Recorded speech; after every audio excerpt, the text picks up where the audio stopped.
नमस्कार दोस्तों, कैसे आप लोग? उम्मीद करता हूँ अच्छे होंगे। और आज दोस्तों हम अपने पिछले टॉपिक को थोड़ा सा डिटेल में डिस्कस करेंगे। आप जानते हैं पिछले कुछ वीडियोस में मैं इम्यून सिस्टम के ऊपर डिस्कशन कर चुका हूँ। मैं इंटरफेरॉन के ऊपर भी डिस्कस कर चुका हूँ, साइटोकाइंस के ऊपर डिस्कस कर चुका हूँ।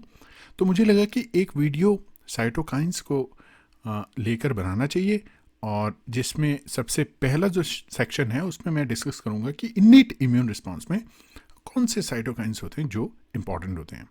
तो अगर आपने मेरे पिछले वीडियोस नहीं देखे हैं, जो मैं आउटलाइन ऑफ इम्यून सिस्टम के ऊपर बना चुका हूँ, दूसरा मैं वीडियो इंटरफेरॉन के ऊपर बना चुका हूँ, तो आप वो ज़रूर देखें, उनको समझने की कोशिश करें। फिर आप ये वीडियो देखें जो मैं स्पेसिफिकली फोकसिंग ऑन साइटोकाइंस के ऊपर बना रहा हूँ, जिसमें मैं इन्नीट इम्यून रिस्पांस में जो साइटोकाइंस होते हैं उनका क्या फंक्शन रहता है, वो कौन कौन से साइटोकाइंस होते हैं, उनको हम डिस्कस करेंगे। बहुत ब्रीफली डिस्कस करेंगे और बहुत इजी वे में हम समझने की कोशिश करेंगे उनके फंक्शंस को। तो आइए दोस्तों, बिना देरी करते हुए वीडियो शुरू करते हैं।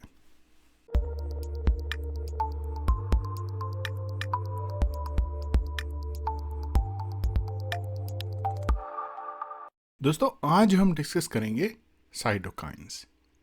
कुछ एक एग्जांपल आपके साथ डिस्कस करूंगा मैं, जो कि हैं इन्नीट इम्यून सिस्टम के साइटोकाइंस। तो अगर आपने मेरे पिछले वीडियोस देखे हैं तो आपको पता होगा कि साइटोकाइंस बहुत इंपॉर्टेंट होते हैं, और इस वीडियो में हम कुछ एक फ्यू एग्जांपल्स डिस्कस करेंगे जो कि हमारे इन्नीट इम्यून रिस्पॉन्स के लिए ज़रूरी होते हैं।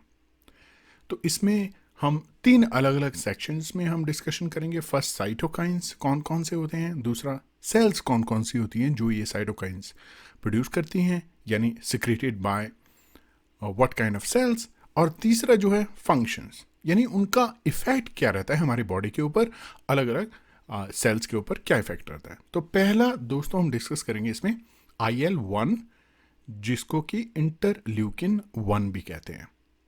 और ये कौन कौन सी सेल्स के द्वारा जो है सिक्रीट किया जाता है वो है, सबसे पहली जो सेल है इसमें वो हम यहाँ पे मैं लिख लेता हूँ, मोनोसाइट, जो एक सेल होती है इम्यून सिस्टम की, उसका जो है वो इम्पॉर्टेंट रोल रहता है। और दूसरा, मैक्रोफेजेस जो हैं वो भी इम्पॉर्टेंट रोल प्ले करती हैं। तीसरी जो सेल्स हैं, एंडोथीलियल सेल्स होती हैं हमारी बॉडी में, वो भी इस पर्टिकुलर साइटोकाइंस को रिलीज करती हैं। और नेक्स्ट जो है, एपिथीलियल सेल्स जो है। अब फंक्शन की बात करें तो इन्फ्लामेशन में इसका बहुत इंपॉर्टेंट रोल रहता है। और दूसरा इसका जो है, क्योंकि इन्फ्लामेशन रहता है तो फीवर एक इंपॉर्टेंट है। और तीसरा जो इंपॉर्टेंट रोल है वो है लीवर में एक्यूट फेज प्रोटीन जो होती हैं उनको रिलीज करने में, और फीवर में, इन्फ्लामेशन में इसका इंपॉर्टेंट रोल रहता है। तो अगर दूसरे साइटोकाइन की बात करें तो वो है TNF अल्फा साइटोकाइन। वो रिलीज होता है मोनोसाइट्स के द्वारा, मैक्रोफेजेस के द्वारा। और एक और सेल टाइप होती है वो है न्यूट्रोफिल। न्यूट्रोफिल्स भी इसको रिलीज करते हैं। और NK सेल, जो कि नेचुरल किलर सेल भी कहा जाता है, और ये एक्टिवेटेड T सेल द्वारा भी रिलीज होता है। इसका रोल रहता है इन्फ्लामेशन में, तो इसको प्रो इन्फ्लामेटरी साइटोकाइन भी कहते हैं। और लीवर में अगेन एक्यूट फेज प्रोटीन्स को रिलीज करने में इसका फंक्शन रहता है। नेक्स्ट जो इसका फंक्शन रहता है वो न्यूट्रोफिल एक्टिवेशन में इसका बहुत इंपॉर्टेंट रोल रहता है। और TNF अल्फा का role induction of cell death में भी रहता है। तो ये बहुत इंपॉर्टेंट साइटोकाइन होता है दोस्तों इम्यून सिस्टम में। तो आपको ये याद रखना है, इसका फंक्शन आपको याद रखना है। नेक्स्ट जो है, IL-6 की बात करते हैं।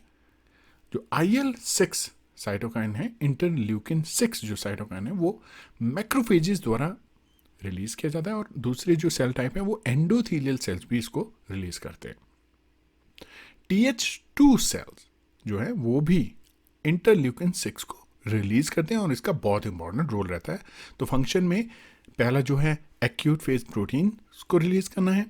दूसरा, ये एडाप्टिव जो इम्यूनिटी है उसको इन्फ्लुएंस करते हैं ये। तो एडाप्टिव इम्यूनिटी में क्या रोल रहता है कि एंटीबॉडी सिक्रेशन का रोल रहता है। तो आपको याद होगा कि मैंने आपको बताया था कि किस तरह से एडाप्टिव और आपका इन्नेट इम्यून सिस्टम लिंक्ड है। तो इसमें IL-6 का बहुत इंपॉर्टेंट रोल रहता है। तो आपको IL-6 का फंक्शन याद रखना है। चौथा जो साइटोकाइन अभी डिस्कस करेंगे वो है IL-12, इंटरल्यूकिन 12। ये मैक्रोफेजेस द्वारा रिलीज किया जाता है और डेंड्रिटिक सेल्स जो होते हैं, एंटीजन प्रेजेंटिंग सेल्स होते हैं हमारी बॉडी में, उनका बहुत इंपॉर्टेंट रोल रहता है इसको रिलीज करने में। और नेक्स्ट अगर इसकी हम फंक्शन की बात करें तो NK cells, natural killer cells जो होती हैं, उनको एक्टिवेशन में इसका रोल रहता है। और ये TH1 जो हेल्प टी सेल्स होती हैं उसके सबसेट को प्रमोट भी करता है। तो रिसर्च से ये पता लगा कि जो हेल्प टी सेल्स होती हैं, स्पेशली TH1 सेल, उसकी प्रमोशन में इसका रोल रहता है। अब इंटरफेरॉन अल्फा बहुत इंपॉर्टेंट साइटोकाइन है और ये एक फैमिली ऑफ साइटोकाइन्स होता है, तो उसको डिस्कस करते हैं। ये मैक्रोफेजेस जो होती हैं हमारी बॉडी में और डेंड्रिटिक सेल्स जो होती हैं हमारी बॉडी में, उनका बहुत इंपॉर्टेंट रोल रहता है इसको रिलीज करने में। और तीसरी जो इंपॉर्टेंट सेल्स हैं वो वायरस इन्फेक्टेड सेल्स जब हो जाती हैं तो इंटरफेरॉन अल्फा रिलीज होता है उन सेल से, और इंटरफेरॉन अल्फा फिर एंटीवायरल रिस्पॉन्स का काम करता है। तो फंक्शन में आइए डिस्कस कर लेते हैं कि इसका फंक्शन क्या रहेगा। फंक्शन इसका ये रहेगा कि जो एंटीवायरल स्टेट है सेल की वो एक्टिवेट होगी बिकॉज ऑफ दिस साइटोकाइन। और MHC क्लास 1 जो मॉलिक्यूल्स होते हैं जो कि बहुत इंपॉर्टेंट होते हैं हमारी बॉडी में, specially when it comes to recognition of the viral particle, तो MHC क्लास 1 का इंपॉर्टेंट रोल रहता है यहाँ पे, वो इंक्रीज हो जाता है उसका एक्सप्रेशन। तो इसी तरह से जो है ये सारी जो है इंपॉर्टेंट साइटोकाइंस होती हैं। आप देख रहे हैं यहाँ पे interleukin 1, TNF alpha, IL-6, IL-12, interferon alpha.